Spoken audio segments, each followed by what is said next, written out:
नमस्कार, मैं तरुण वर्मा, दिल्ली में क्लिनिकल साइकोलॉजिस्ट हूँ। इस वीडियो में मैं बात करूँगा फीमेल सेक्सुअल अराउज़ल डिसऑर्डर के बारे में।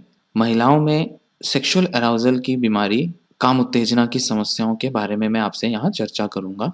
यह समस्या जितनी सोची जाती है उससे ज़्यादा आम है, सामान्य है। काफ़ी महिलाओं को इसका अनुभव करना पड़ता है और इसके अलग-अलग लेवल होते हैं। मतलब किसी में ये कम होती है तो किसी में ये ज़्यादा बड़ी समस्या होती है। कुछ के लिए ये बीमारी का रूप ले लेती है। उस केस में इलाज की ज़रूरत पड़ती है, डॉक्टर से मिलना पड़ता है और फिज़िकल या साइकोलॉजिकल ट्रीटमेंट करवाना पड़ता है। आइए इस पर आगे बात करते हैं। फीमेल सेक्सुअल अराउज़ल डिसऑर्डर या जिसे फीमेल सेक्सुअल इंटरेस्ट या अराउज़ल डिसऑर्डर FSIAD भी कहा जा सकता है शॉर्ट में अगर हम ऐसे बोलें तो। होता क्या है, हम इस पर बात करते हैं। फीमेल सेक्सुअल अराउज़ल डिसऑर्डर तब होता है जब बॉडी सेक्सुअल स्टिमुलेशन के लिए रिस्पॉन्स नहीं देती। मतलब सेक्सुअली स्टिमुलेट किया जा रहा है एक पार्टनर की कंपनी में, किसी मेल या अगर आप होमोसेक्सुअल हैं तो किसी फीमेल की कंपनी में आपको स्टिमुलेट किया जा रहा है सेक्सुअली, फिज़िकली, रोमांटिकली, बट आप में उसके प्रति कोई रिस्पॉन्स नहीं आ रहा है, आप में कोई इच्छा नहीं आ रही है, आप में उस सेक्स को आगे करने की इच्छा शक्ति नहीं डेवलप हो रही है। उस केस में जब इच्छा नहीं जगती, मन ही नहीं करता बिल्कुल सेक्स करने का, बावजूद इसके कि स्टिमुलेशन मिल रहा है, तब इस अराउज़ल डिसऑर्डर को डायग्नोज़ किया जाता है। पहले 2 अलग-अलग कंडीशंस डायग्नोज़ की जा सकती थी। एक होता था सेक्सुअल अराउज़ल डिसऑर्डर और एक होता था hypo active sexual desire disorder. Desire है इच्छा की कमी और अराउज़ल है इच्छा के होते हुए भी अराउज़ल की कमी। मतलब जब सेक्स करने लगते हैं तब नहीं हो पाता, सेक्सुअल एक्टिविटी जब करने लगते हैं तब नहीं हो पाती, पर मन ज़रूर करता है। ये होता है अराउज़ल डिसऑर्डर। और एक होता है सेक्सुअल डिज़ायर डिसऑर्डर, इच्छा ही नहीं होती। सेक्स करने का, किसी भी तरीके की सेक्सुअल एक्टिविटी में इंटरेस्ट ही नहीं आता। अब DSM-5 में, DSM का मतलब है diagnostic and statistical manual of mental disorders, जिसमें जितने भी मेंटल डिसऑर्डर्स होते हैं जो डायग्नोस किए जाते हैं उनकी सारी लिस्टिंग और डिस्क्रिप्शन दी होती है। इसका जो 5वां संस्करण है, 5th एडिशन जो 2013 में आया था, उसके अकॉर्डिंग अब इन दोनों डिसऑर्डर्स को, hypo active sexual desire disorder और सेक्सुअल अराउज़ल डिसऑर्डर, इन दोनों को एक बना दिया गया और नाम रख दिया गया female sexual interest arousal disorder. दोनों को क्लब कर दिया गया। FSIAD एक ऐसी कंडीशन है जो सेक्सुअल डिसफंक्शन में काउंट की जाती है। मतलब इसके अलावा और भी बहुत सारी सेक्सुअल प्रॉब्लम्स साइकोलॉजिकल नेचर की फीमेल्स में होती हैं। मेल्स की अलग हैं, फीमेल्स की अलग हैं।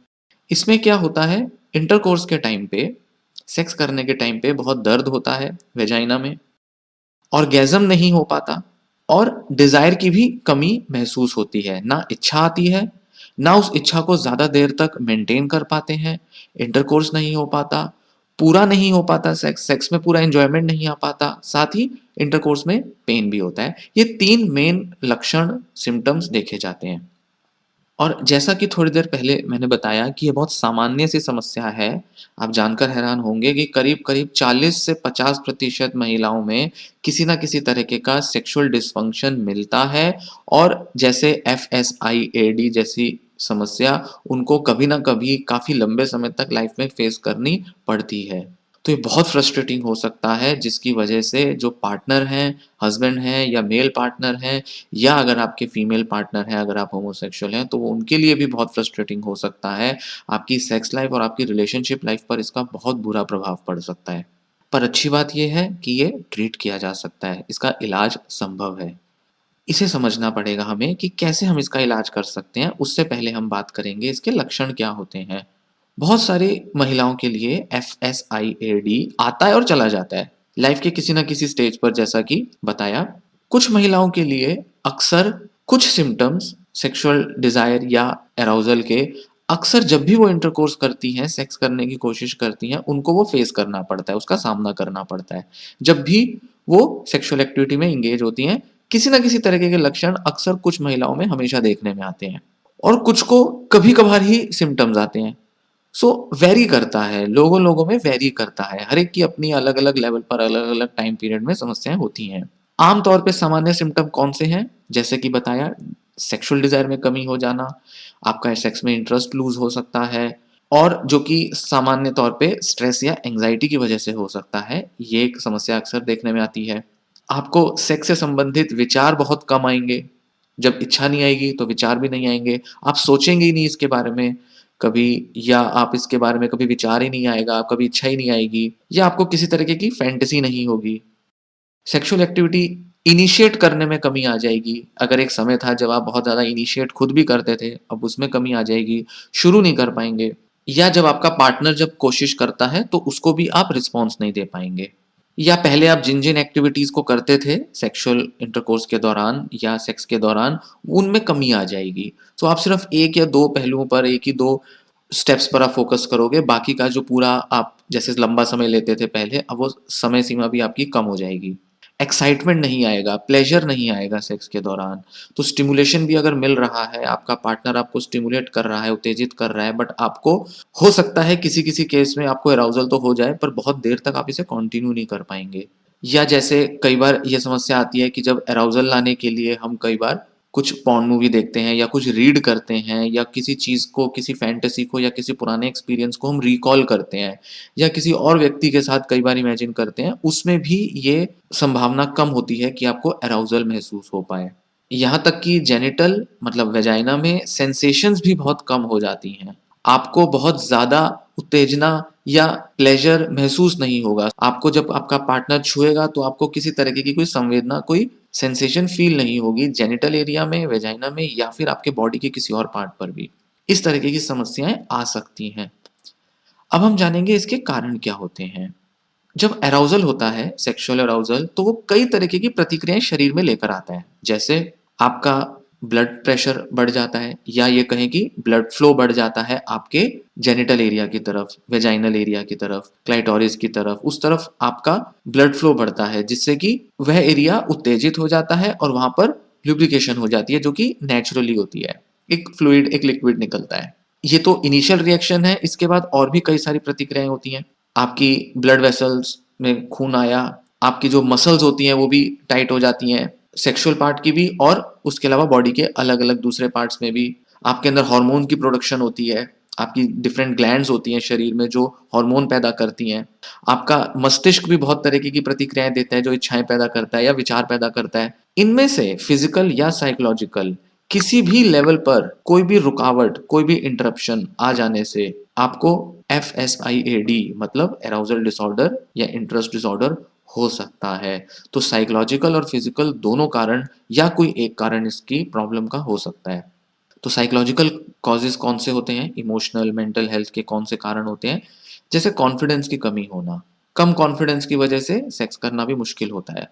बॉडी इमेज नकारात्मक होना, नेगेटिव बॉडी इमेज होना, मतलब आप अपने शरीर के प्रति बहुत कॉन्फिडेंट नहीं हैं। तनाव होना, लाइफ में किसी वजह से कोई स्ट्रेस आ रहा है, एंग्जायटी या डिप्रेशन के एपिसोड से अगर आप गुजर रहे हैं तो भी प्रॉब्लम हो सकती है, रिलेशनशिप प्रॉब्लम्स हो सकती हैं, या किसी तरीके की नेगेटिव थॉट्स होती हैं जो आपके मन में अक्सर आती हैं, जो सेक्स के टाइम पर इंटरफेयर कर सकती हैं। किसी तरीके का पुराना कोई गिल्ट हो सकता है, या कोई सेक्सुअल ट्रॉमा जो पहले लाइफ में फेस किया हो, वो भी एक कारण हो सकता है इसका। हार्मोनल कॉजेज़ क्या होते हैं? हार्मोन्स बहुत ज़रूरी होते हैं हमारे अराउज़ल के लिए। हमारी बॉडी में अराउज़ल को लाने का एक मेन कारण होते हैं हमारे हार्मोन, सेक्स हार्मोन। तो उनके लेवल में जब फ़र्क आ जाएगा, तो उससे भी अराउज़ल में फ़र्क आएगा। हालाँकि ये नहीं कह सकते कि इनके बीच कोई डायरेक्ट कोई रिलेशनशिप है। मतलब अगर हार्मोन ज़्यादा आए, तो भी कई बार सेक्सुअल इंटरेस्ट या डिज़ायर नहीं बनती। मतलब बॉडी के अंदर काफ़ी सारे प्रोसेस काम कर रहे हैं, जिस वज़ह से सेक्सुअल अराउज़ल होता है। बट अक्सर क्या होता है, हार्मोनल चेंजेज़ लाइफ़ के किसी न किसी स्टेज पर या कभी न कभी आते हैं, जब अक्सर अराउज़ल डिसऑर्डर आता है। तो उस टाइम पर अक्सर इनके बीच कनेक्शन देखने में मिलता है।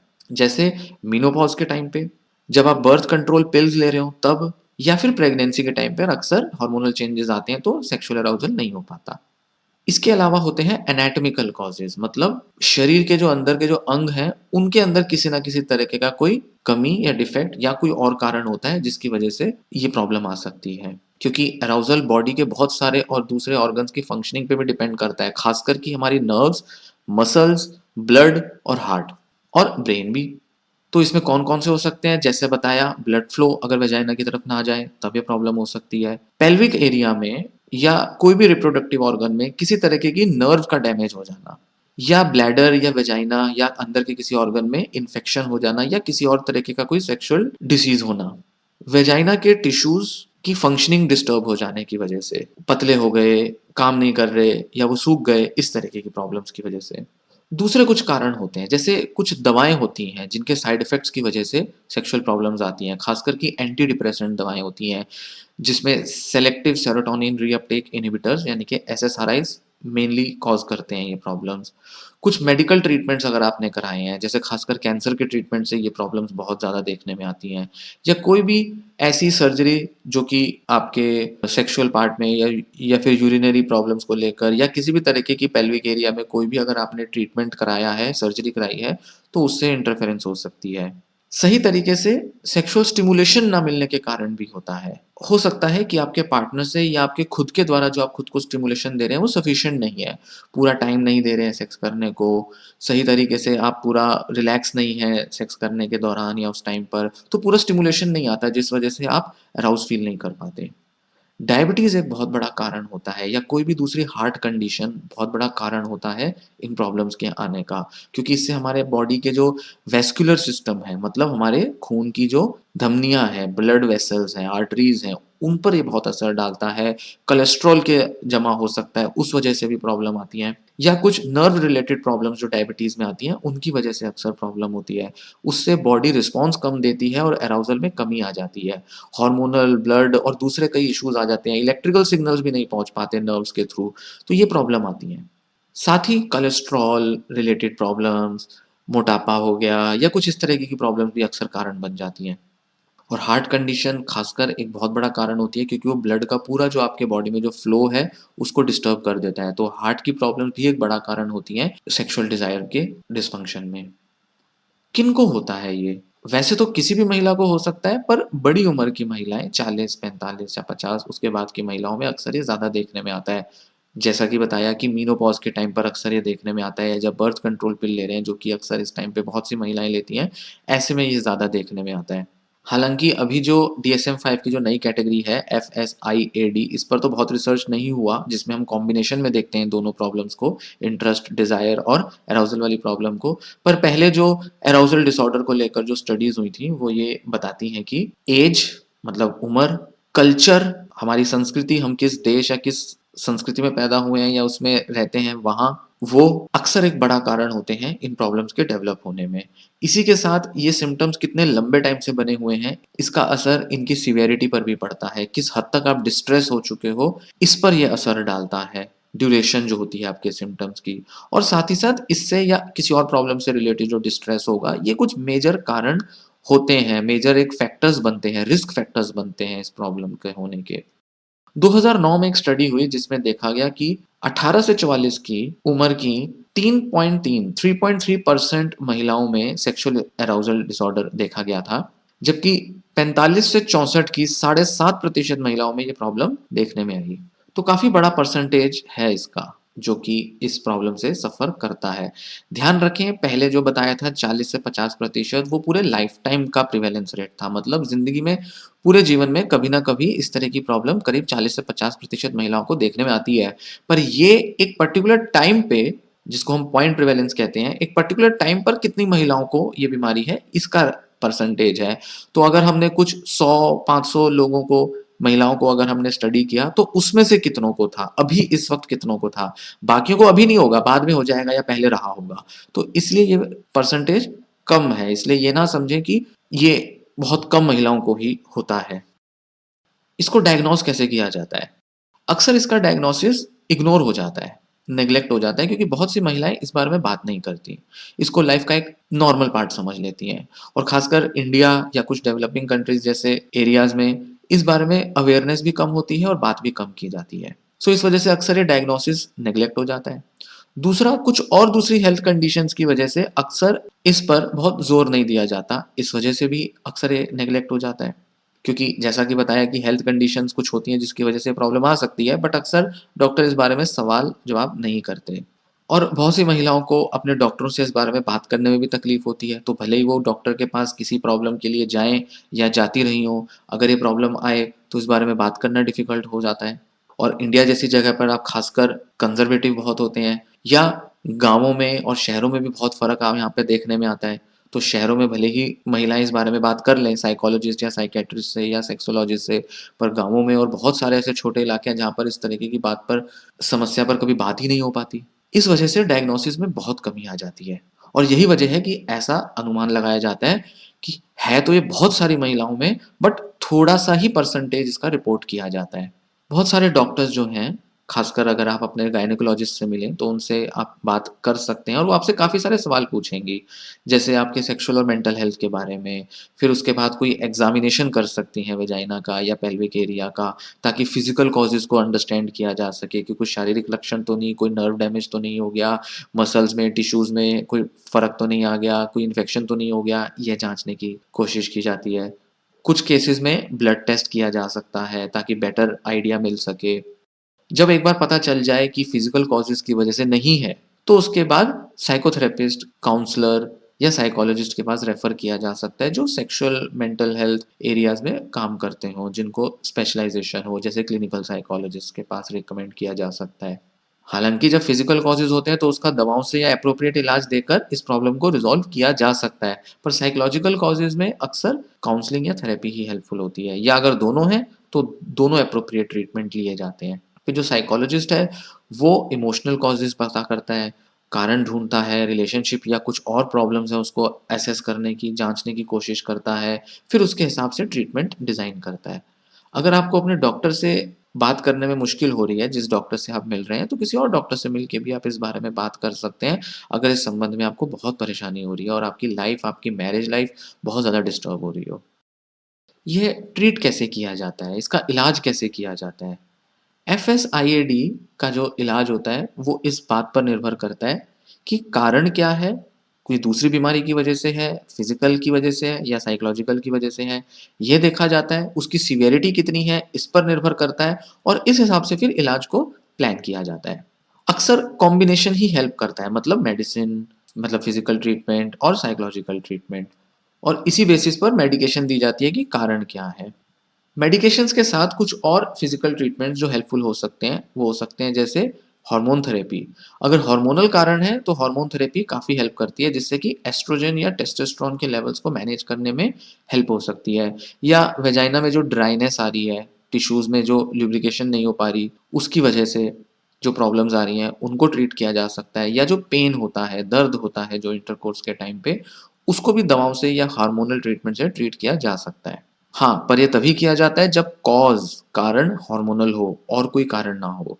दवाएँ अगर आप कोई और ले रहे हैं, जैसे एंटी डिप्रेसेंट हो गई या हार्ट की प्रॉब्लम्स को लेकर हो गई या बीपी की दवाएँ हो गई, उनकी डोज़ में बदलाव किया जा सकता है या उन दवाओं को बदला जा सकता है, ताकि आपको इस तरह का सिम्पटम कम हो जाए और वो मैनेज करने में आपको काफ़ी हेल्पफुल हो। जो डॉक्टर सेक्सुअल हेल्थ में स्पेशलाइज़ करते हैं, सेक्सोलॉजिस्ट, गायनेकोलॉजिस्ट या क्लिनिकल साइकोलॉजिस्ट, उनसे आप कंसल्ट करें, खुद करें या अपने पार्टनर के साथ करेंगे तो और भी अच्छा है, ताकि दोनों को इस बारे में क्लैरिटी हो पाए और सही ज्ञान मिल पाए। क्योंकि तभी हम पूरे साइकोलॉजिकल प्रॉब्लम्स को एड्रेस कर पाते हैं, उसको ट्रीट कर पाते हैं।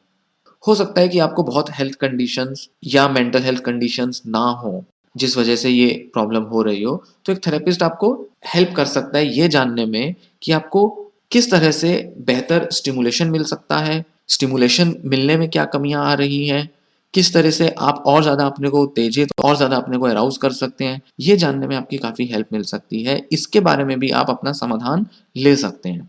इसके लिए अक्सर ज़्यादा ज़रूरी हो जाता है अपने पार्टनर के साथ इंटीमेसी और ट्रस्ट, इसको डेवलप करना, क्योंकि इनका बहुत बड़ा रोल होता है, बहुत बड़ी भूमिका होती है इनकी अराउज़ल को लाने में। सो अराउज़ल अक्सर इमोशनल फैक्टर्स की वजह से नहीं बन पाता है, सेक्सुअल स्टिमुलेशन मिलने के बावजूद। तो सेक्सुअल स्टिमुलेशन ज़्यादा दी जाए, कई बार वो वर्क नहीं करता है बिल्कुल।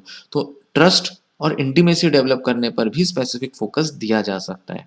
काफ़ी सारे लोग हैं जो सेक्सुअल डिसफंक्शंस या सेक्सुअल डिसऑर्डर्स में साइकोलॉजिकल लेवल पर या फिजिकल लेवल पर उसके लिए वर्क करते हैं, स्पेशलाइज़ करते हैं, मेंटल हेल्थ प्रोफेशनल्स होते हैं, कोशिश करें उन्हीं से मिलें। जो कि डिफरेंट अलग-अलग जो सेक्सुअलिटी के एरियाज़ हैं उस पर काम करते हैं, जो होमोसेक्सुअल्स के साथ भी काम करते हैं, जिन्होंने पास्ट ट्रॉमास को डील करने में कई लोगों को हेल्प किया है, जो उनके सेक्सुअलिटी में बैरियर बनती हैं, उनके साथ आप वर्क करें तो ज़्यादा बेहतर होगा।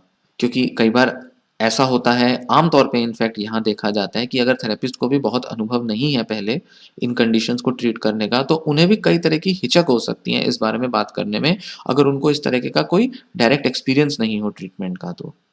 सेक्सुअल एक्टिविटीज़ के लिए घर पे आप हमेशा एक रिलैक्सिंग और कंफर्टिंग एनवायरनमेंट रखें। बहुत स्ट्रेसफुल कंडीशंस में आप सेक्सुअल एक्टिविटी में इन्वॉल्व ना होएँ। ये भी चीज़ें आपको बहुत ज़्यादा हेल्पफुल होंगी। रोमांटिक म्यूज़िक या कुछ दूसरे तरीके के एनवायरमेंटल चेंजेस लाकर भी आप सेक्सुअल अराउज़ल को बढ़ा सकती हैं। कई बार अलग-अलग सेक्सुअल एक्टिविटीज़ ट्राई करने से भी इसमें हेल्प हो जाती है। इंटरकोर्स सक्सेसफुल हो जाता है।